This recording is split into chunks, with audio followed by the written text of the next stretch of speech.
Hello guys, welcome to 5th generation na Bishop and welcome to another unboxing and testing. Shoutout po kay Sir Eric.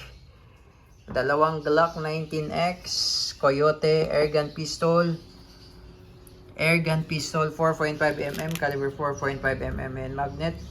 Ito po yung bala niya, bulitas po na maliliit. Yan. Ito naman po yung hangin, 12 GC02 cartridge, good for 60 shots po yung isa.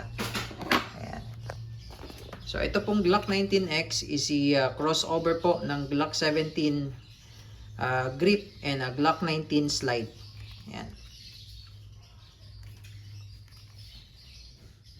Meron siyang mga markings, serial number. Ayan.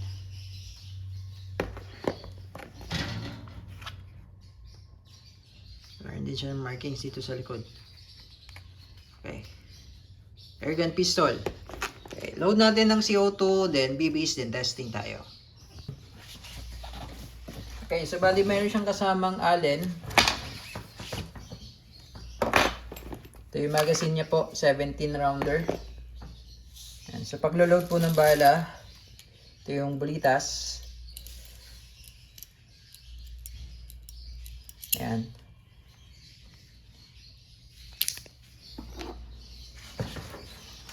Lagyan lang po natin ng silicone oil. Ito CO2. Allen. So, ang kasama niya po, ito po yung kasama niyang Allen.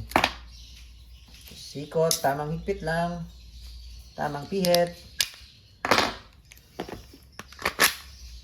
Testing po natin itong isa.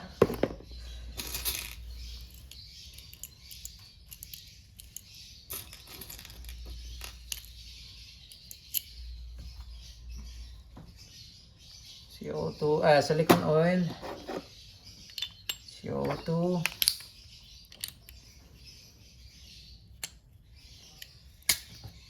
okay, tamang higpit lang po, okay, and meron siya safety dito sa ilalim. Ito yung safety niya, pagka white, safe, pagka far, red, pagka red, far. Yan, malalim po yung trigger niya, sir, sagad nyo po hanggang dulo yung trigger, pagka ganyan, hindi po siya puputok, sagad po. Ganun din yung isa.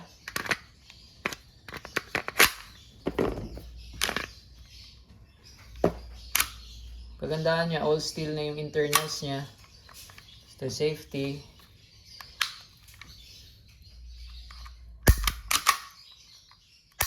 Yan, sagad lang. Okay, and testing. Glock 19X. 2 models po ang ating itetest. 2 units. Testing po, Glock 19X. Ito naman po yung isa. Okay. 2 units.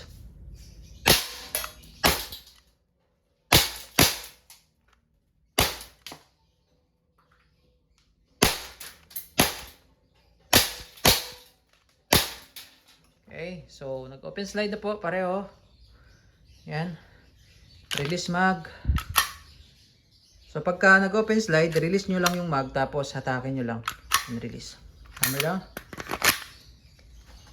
Ganun din po sa isa. Release mag, hatak, release, hammer lang. Okay, Sir Eric. Dalawang Glock 19X Airgun Pistol.